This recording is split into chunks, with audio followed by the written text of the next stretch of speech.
Hosť v štúdiu Rádia Liptov. Cigánske diabli a Katka Knechtová ťahajú svoje ďalšie túr. Mali sme tu možnosť zažiť ich aj v Liptovskom Mikuláši. Diabli hrali Katku Knechtovú a Katka Knechtová zas Diablov. Túr 2015 je skvelým dramaturgickým a hudobným spojením dvoch bravúrnych slovenských lídrov. Vďaka tomuto koncertu v Liptovskom Mikuláši sme mali možnosť vyspovedať Katku Knechtovú aj Ernesta Šarkézyho z Cigánskych diablov. V tejto chvíli vám ponúkame exkluzívny rozhovor s Katkou Knechtovou. Katia, ako vznikla spolupráca ty a Cigánski diabli? No ja mám pocit, že to bol taký dar od Boha, jeden z ďalších, lebo v podstate Ernest alebo Cigánski diabli sa mi ozvali, či by som do nejakej takej spolupráce išla a mňa to hneď teda zaujalo, aj keď som chvíľku strúhala formu, že no možno, že pôjde, možno, že nie. Ale v zápätí ma tá myšlienka tak nadchla, že ja som v podstate bola hneď rozhodnutá, že do toho pôjdem. A musím sa pochváliť, že som v podstate prešla takým výberom tých speváčok všetkých, ktoré máme na Slovensku, takže som rád, že som zvíťazila pre tentokrát. Takže to bol normálne veľký konkurs a Katka Knechtová ho vyhrala, hej? Áno, bez konkurzu v podstate už. Bolo to odhlasované. Ty si niekoľko piesní spievala v rómskom jazyku. Tento jazyk aj ovládaš, teda musela si sa naučiť naspamäť. No, neovládam, musím povedať. To je veľmi ťažký jazyk pre mňa a veľmi ťažké bolo sa aj naučiť tie piesne. Ja som si najprv myslela, že prečo mi ten Ernest dáva len tie 4 piesne, však ja sa naučím kľudne viac, ale potom som pochopila, že to vôbec nie je sranda, pretože a to sa nedá nejak foneticky, ani to sa nerimuje, to sú také čudne naskladané slova, tie spoluhlásky, to nemá žiadnu logiku v podstate. Takže jediný spôsob, ktorý na to existoval, ako sa naučiť, bolo to počúvať stále dookola. Takže tak som sa tej piesne naučila. V podstate som sa aj veľmi veľa vecí dozvedela, že ten jazyk ako taký nie je jednotný, že všade sa rozpráva trošku inak, že aj tá romština nie je nejak ustálená. Potom, že napríklad aj tie naozaj tie ich ľudové, hovoríme, že to môže sú tu ľudové piesne, ale prakticky neexistuje jeden jasný aranžmán a všetky tie piesne spievajú vo všetkých kultúrach tých cigánskych úplne inak. Takže nebola nejaká šablóna, podľa ktorej som sa to mohla učiť, čo je zase na druhej strane aj celkom dobré, lebo som si v tom našla ten vlastný štýl a veľa som nad tým rozmýšľala, ako predniesť tie piesne, pretože samozrejme nie som rómskeho pôvodu, aj keby som v daný moment aj celkom rada bola, tak aby som bola stále čo najviac autentická, vlastne expresívna a tak ďalej, aby som to dokázala povedať s určitou s takou virtuózitou, tou cigánskou, ale myslím si, že som to stále ja, takže to dobré.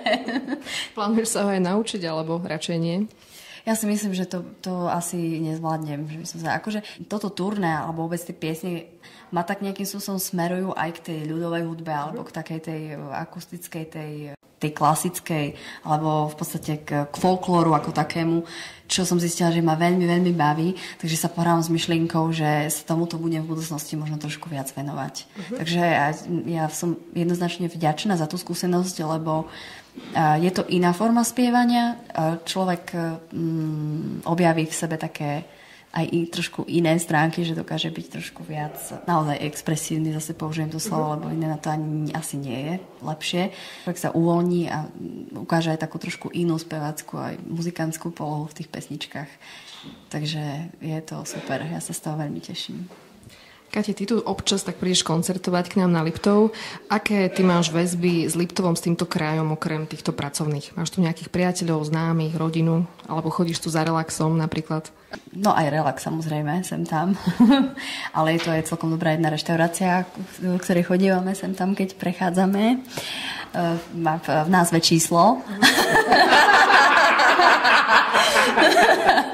A je tu krásna príroda, vy ste na tom podobne ako my, lebo my máme tiež blízko, ja pochádzam z Prešova, stále tam žijem, takže mám veľmi blízko aj do prírody a tak ďalej. A Liptov je, myslím, tiež taký kraj, kde sú milí ľudia, kde proste ste stále v prírode, aj keď ste v meste.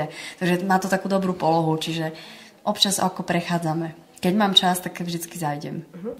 Liptáci, aby sme vám mohli priblížiť atmosféru útorkového mikulášskeho koncertu, tu je malá ukážka. A potom budeme pokračovať v rozhovore s Katkou Knechtovou.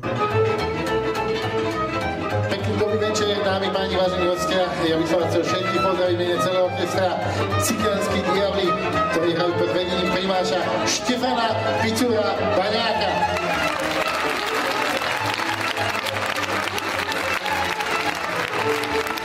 My sme sme veľmi radi, že počasie sa opäť objavujeme v Liptovskom Mikuláši a sme ešte viac šťastní, že môžeme prezentovať náš nový projekt. Ako ste videli, spojili sme si s Katkou Knechtovou, čo budete spojenie slovenského popu a cigánskej a ľudovej hudby.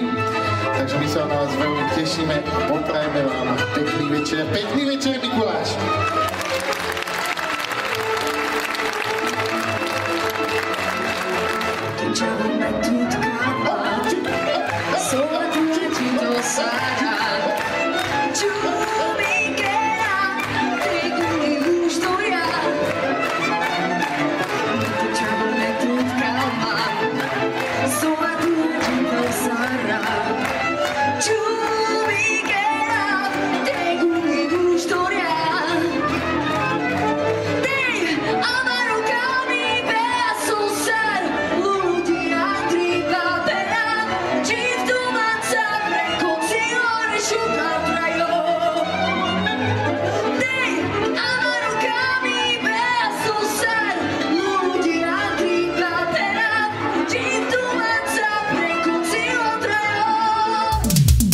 Host v štúdiu Rádia Liptov.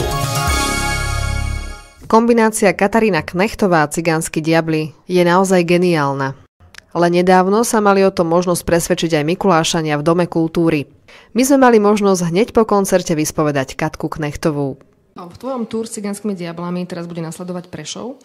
Aké to je koncertovať doma? Nie je to nejaká taká väčšia zodpovednosť, keď si v domácom publiku? No je to obrovská zodpovednosť, lebo ja si vždycky Prešov nechávam ako takú čerešničku na torte a teraz som sa tam celkom dosť dlho neukázala, pretože som utrpela porážku s Braňom Mojsej, povedal, že na námestí v Prešove, že na ňo chodí viac ľudí ako na Knechtovú, tak moje ego tak utrpelo, že som si povedala, že sa do Prešova vrátim až s niečím výnimočným. Takže teraz prichádzame s Cigánskými diablami a veľmi sa tešíme, lebo Prešov celkom rýchlo sa predali aj lístky a ja si myslím, že zajtra doma bude dobre.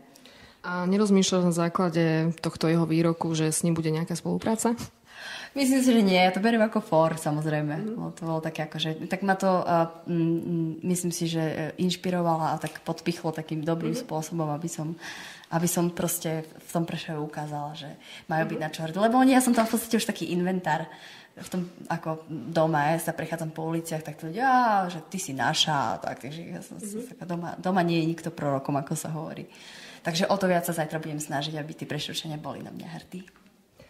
Momentálne máš, Kati, vonku veľmi úspešnú pesničku Na veky. Hrajú všetky rádia, dostala sa do top 3 najhranejších pesničiek slovenských.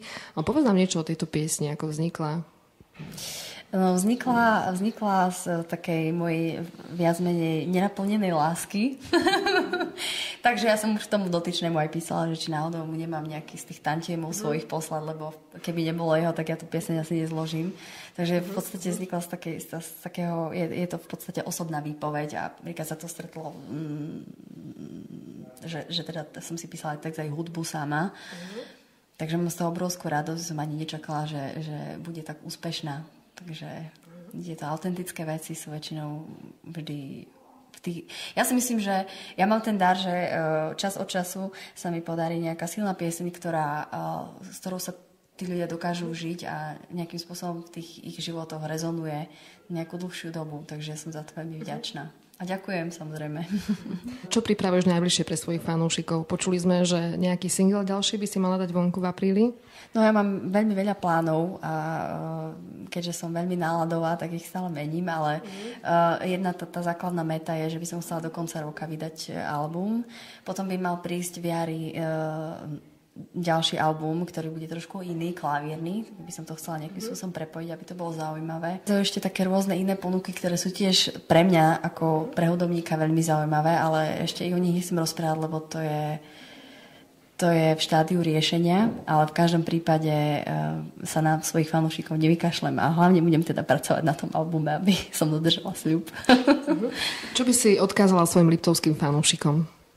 Ja by som im odkázala, že som veľmi rada, že prišli na tento koncert, že im ďakujem, že sú verní a že sa takto tešili na tomto koncerte. Ja som si to veľmi užila a veľmi som sa sem tešila a pevne verím, že opäť prídu, keď zavítam s niečím zaujímavým. A aby sa tu mali dobre hlavne na Liptove, lebo je tu krásne. Rozhovor s jednou z našich najpopulárnejších slovenských speváčov Katkou Knechtovou bol ako vždy veľmi príjemný. A predtým, ako sa s vami rozlúčime, je tu ešte jedna ukážka z koncertu Katky Knechtovej a Cigánskych diablov v Liptovskom Mikuláši. Príjemné počúvanie.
Stali súčasťou tohto nášho zvláštneho hudobného sveta, ktorý sme sa pokúsili prepojiť. Ako vidíte, už sa menia názvy piesní z Čardáš dvoch srdc sa stáva Čardáš dvoch prs. Konkrétne 75p, keby to niekoho zaujímalo. Je to značne vyčerpávajúce a už teraz mám problém dýchať. Ale pozdravila som vás všetci ste na svojich miestach. Verím, že sa budete cítiť dobre, že sa vám to bude páčiť. Teraz vám zahrám jednu z mojich najpozitívnejších piesní, ktoré mám, hneď na úvod, s pozitívnym názvom a navyše ešte s príjemnou spoločnosťou, lebo si so mnou túto pieseň strihne Silvia, takže priatelia, pre vás Zločin.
Go